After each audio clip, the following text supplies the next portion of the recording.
This is Sincere TV. Let's see who's under the bathroom mat.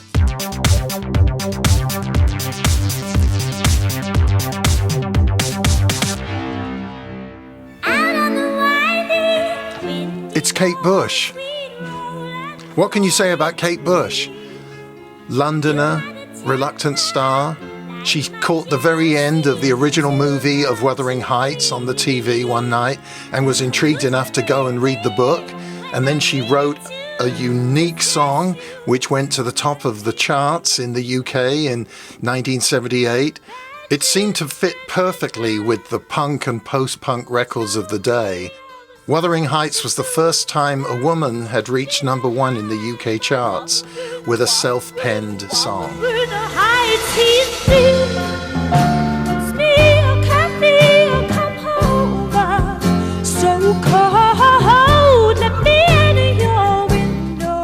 The follow-up single was The Man with the Child in His Eyes, which she wrote and recorded when she was 16 years old. I hear him before I go to sleep and focus on the day that's been. It's always been one of my favourite songs. Dave Gilmour from Pink Floyd heard this recording and got behind her and presented her to some of the executives at EMI, which is where she got her first recording contract. Kate will tell us how she's influenced by Roxy Music and David Bowie and how her childhood musical idol was Elton John. But she truly is an original. She's one of a very few number of British pop stars who don't take any influence from American blues or rock and roll. Clearly the influence from Bowie is significant, and she actually took dance lessons from the same person who gave Bowie dance lessons, Lindsay Kemp. Lindsay devised the Ziggy Stardust stage show, which catapulted Bowie into stardom. Another of his pupils was Kate Bush, who also cites him as a huge influence. She was so shy. She came to me to my workshops at the Dance Centre in Covent Garden in the footsteps of David Bowie. But as soon as I stopped playing the music, she totally abandoned herself to it. She followed up The Man with the Child in His Eyes with Them Heavy People and Wow.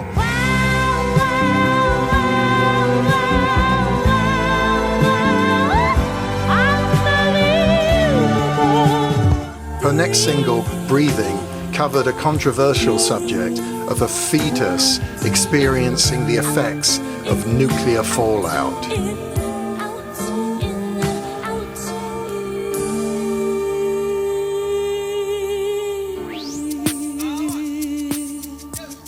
She teamed up with experimental music person Peter Gabriel and worked on Games Without Frontiers.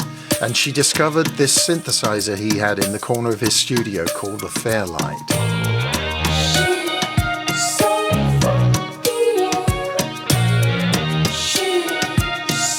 The Fairlight was one of the earliest samplers, and with this new technology she was off to the races, with Army Dreamers, Sat in Your Lap, and then eventually Running Up That Hill.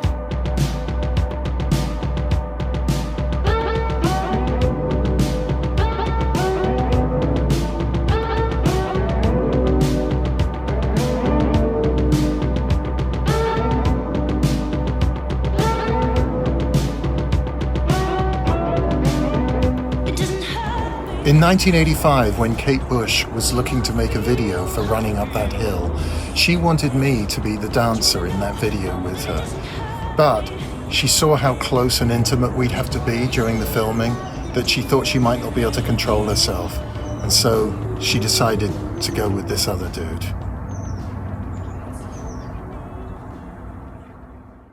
Cloudbusting was inspired by Austrian-American psychoanalyst Wilhelm Reich, who was convinced he'd invented a machine which could produce rain clouds and therefore rain.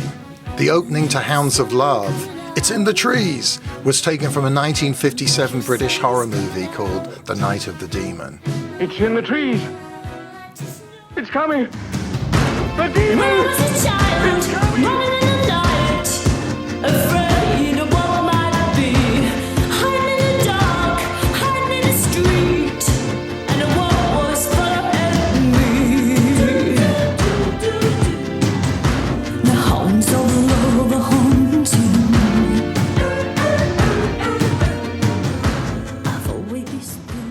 Thanks for watching. You've been Under the Bathroom Mat with Tim Sincere. Sincere TV.